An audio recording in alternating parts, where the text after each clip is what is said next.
Welcome back to another live and amplified special episode of the Hoedown Showdown. We are here at CRS in Nashville, Tennessee. We have a very special guest joining us. Born in Texas, grew up in Ohio. We got Kellie Adams. How's it going?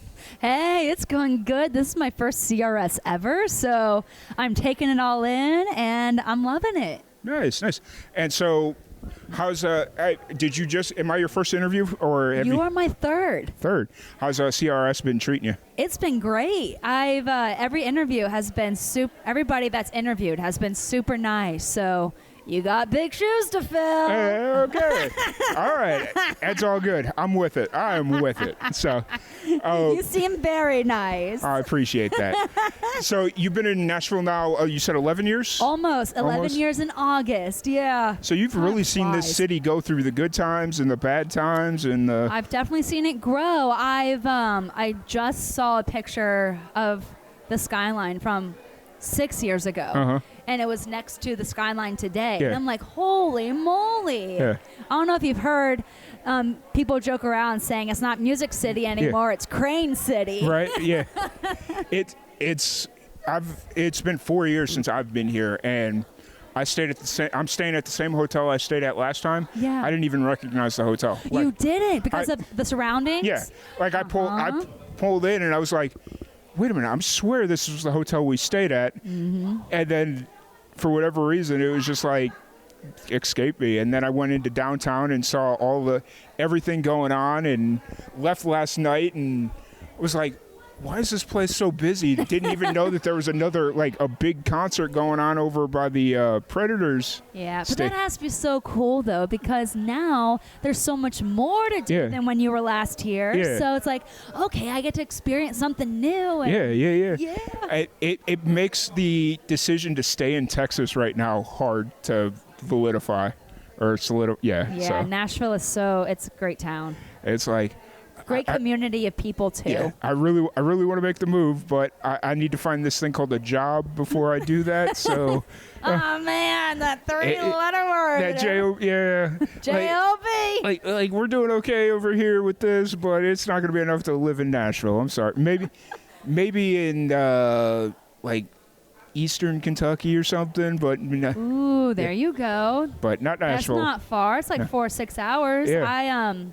I worked with this pedal steel player for a while. Yeah. I tour a lot from Texas to upstate New York, Florida to Ohio, most states in between. Yeah. And I had this pedal steel player for a few of those shows. Nice. And he lived in Eastern Kentucky. Nice. And actually, my family is from Eastern Kentucky. Nice, yeah. Yup, we grew up on cornbread and milk and... We say purdy. Grandpa Right. always said, the longer you hold out purdy, that's how purdy you are. Nice. But normally I only got, you look purdy. I'm like, Grandpa, you're supposed to hold it out. That's great. I love it.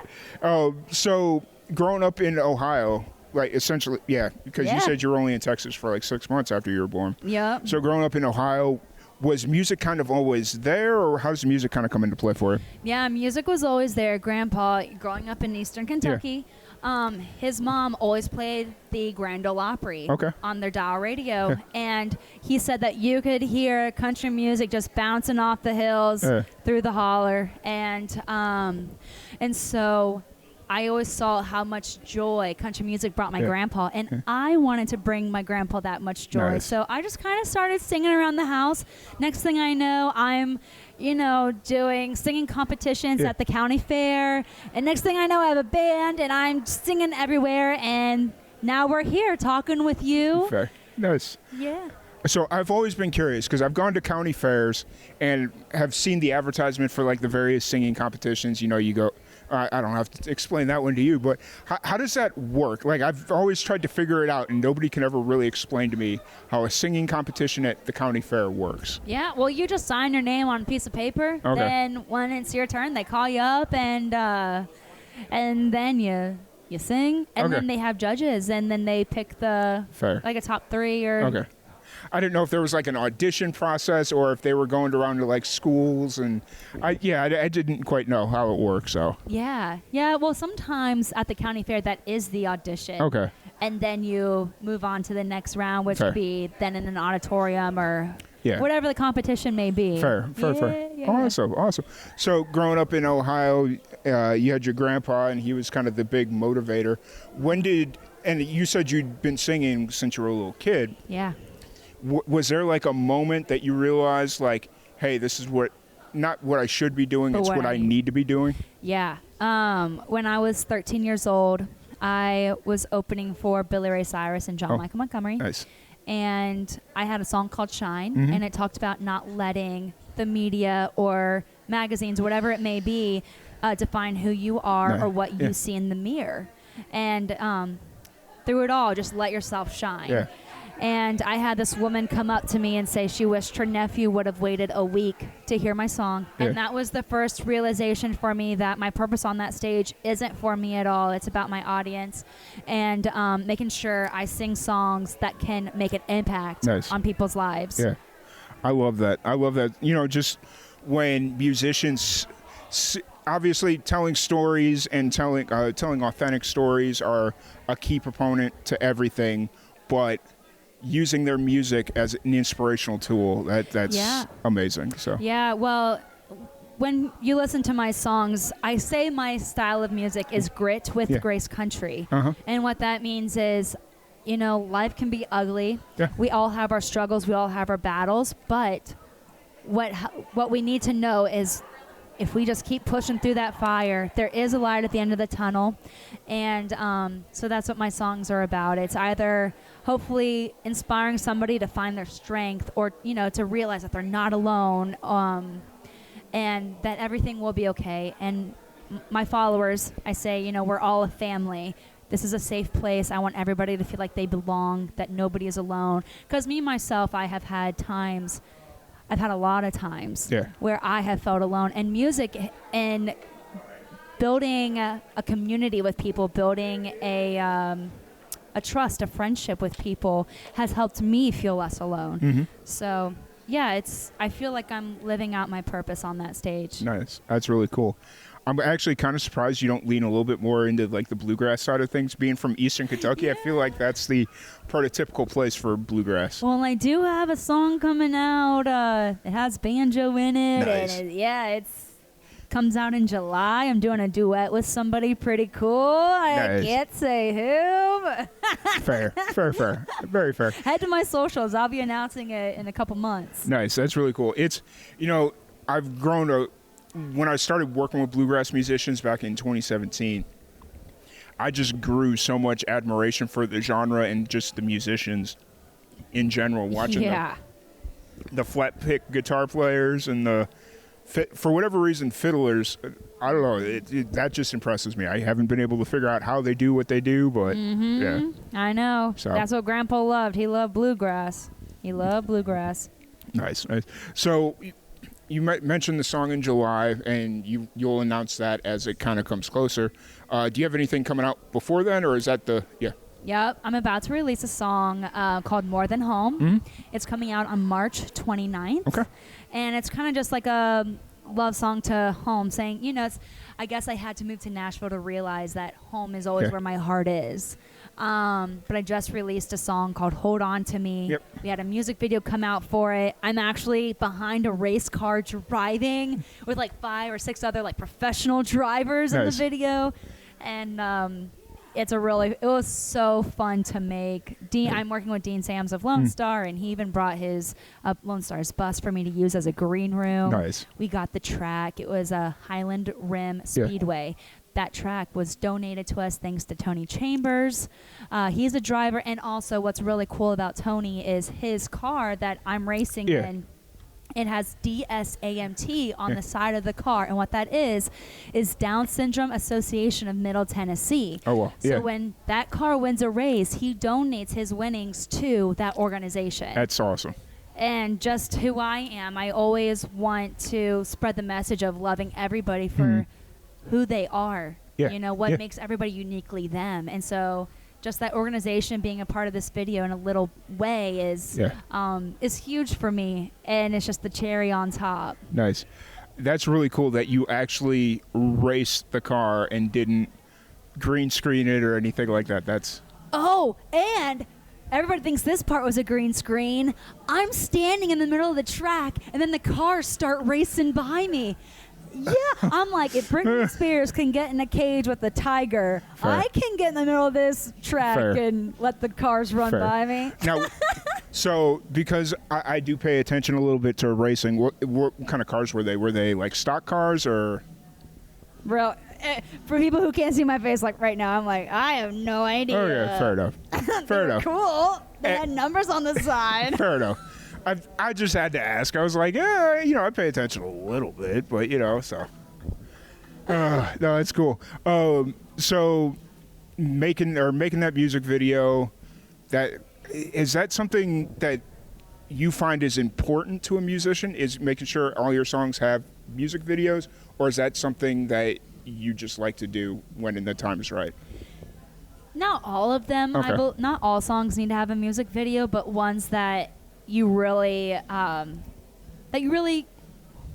feel can do something really, really cool. Yeah. I always love, as an independent artist, my budget is small. Yeah. But I have an awesome team around me that is helping me create these really awesome music videos. And getting in the studio, we record at Starstruck Studios, which is Reba's studio, and that's a dream all on its own for me.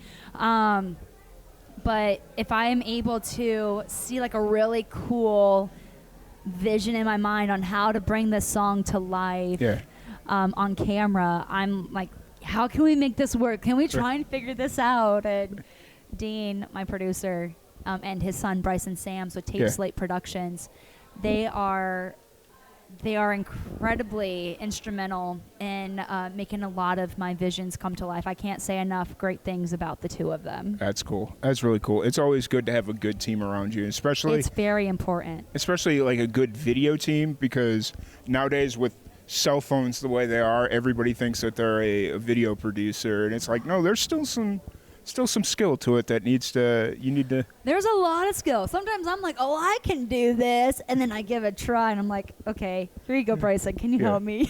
Yeah, I deal. I can't do it. So for my day job, I work for an ABC affiliate out in Texas. Oh, cool. And so I make all the local commercials and stuff, and about once a week we get we can do that better than you. And it's like, okay, I've only been doing it for 15 years, so go ahead. Yeah, and then they come back a week later, I'm sure. Yeah. Oh yeah. So it's always a thing, and it's like, you're not going to do it better than the weekend, but okay, if we want to go down this road, let's go for it. It delays my workload a week, so I still get paid the same no matter what. Yeah, there you go. So kind of looking forward for the rest of the year, obviously you got the new single coming out the end of March, and then another one in July, and it seems like you're in full release mode. Every 4 to 6 weeks, I'm releasing a new song, and I believe we just released the Hold On To Me music video. Yep. I'm expecting 3 more music videos to be released in 2024. Yeah. I'm also on the road Nice. from the East Coast through the Midwest currently. Yeah. So with my full band. So yeah, if you're on the East Coast or through the Midwest, I'd love to see you at a show. Nice. And just a little look inside to the Live and Amplified archives. We do have a reaction video coming out to your music video here in about I think it's next Friday. A reaction video? So that's something that I've started doing, is everybody sends me their independent music video, like their music videos and stuff. And I never know what to do with them. Like, I mean, I could share them, but what's that really going to do? And so with my film background, I was like, you know what? We could have some fun with this.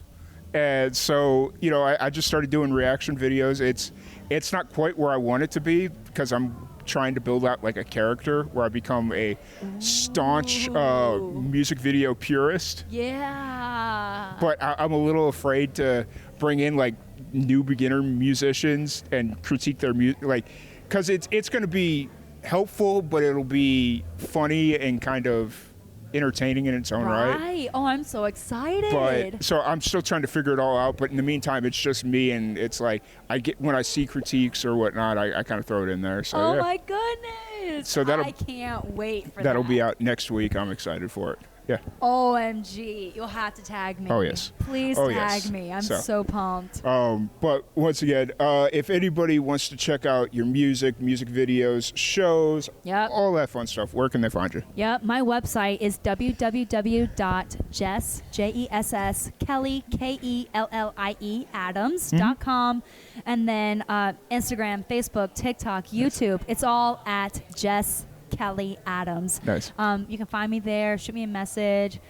Say you heard me here on Live and Amplified, the Hoedown Showdown. Yes. And reach out to me. Shoot me a DM. Say you heard me here on the show, and I will give you a sneak peek to an unreleased song that nobody's heard yet. I would love to do that, so please reach out. Now, is that something that is that something new that you're trying out, or do you do that pretty consistently? Today only. Today only. Yeah, this is my first time doing this. So. Nice. Yeah. Nice. That's really cool. I always love that. Like it's something unique and different, and not a lot of people do it. And so the fact that you're giving it a try. Well, this is my first CRS, and I decided to come here 3 weeks ago. Very short notice. So it really does mean a lot to me that you took the time to meet with me today. Yeah. Thank you so much. Yeah. And this is just something I want to do for your listeners and just to show my gratitude. Yeah. So thank you for your time and having me on the show. It was great talking with you, meeting you. And I can't wait to see this reaction video. I'm so excited. Oh yes.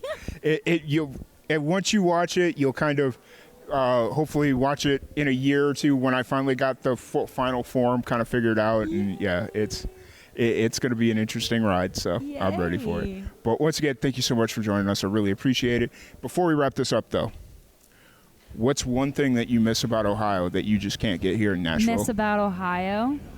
Or even Eastern Kentucky, I guess. Well, I'll have to tell you, and this isn't necessarily about Nashville or where I live now, Nolensville, which is just 20 minutes south of Nashville. Yeah. But I'm always in the hustle and bustle here where I don't slow down. Yeah. So last summer, I took a week to visit my grandma, just to spend time with her. And we were sitting at a red light. I was waiting for my green arrow to turn left. Yeah. There was a car in front of me. She didn't go when the green arrow turned green. Yeah. And so I honked my horn, and Grandma goes, "Oh, we don't do that around here." Right. And that really hit me. I was like, wow, she's right. I never would have done that before, but I'm always, in the hustle and bustle. Or there was the same trip. I was driving down Main Street, and a hearse drove by, and I was like, oh, yeah, we have to pull off. You have to be respectful. Yeah. And, just me being in the hustle and bustle, I forgot about that. Yeah. And so just going home, I think just slowing down and being one with your neighbors and taking the time to catch up with people and, Yeah, absolutely. love on your family and friends. I think that's something that I have kind of lost while I've been here. And going home, it's a great reminder to not forget that. Oh, yeah. We don't honk at cars in Texas either, but that's for a completely different reason. But oh, okay. Yeah. So, but anyways, once again, thank you so much for joining us. It's been an absolute blast. Thank you everybody for tuning in, and we will see y'all here in a bit.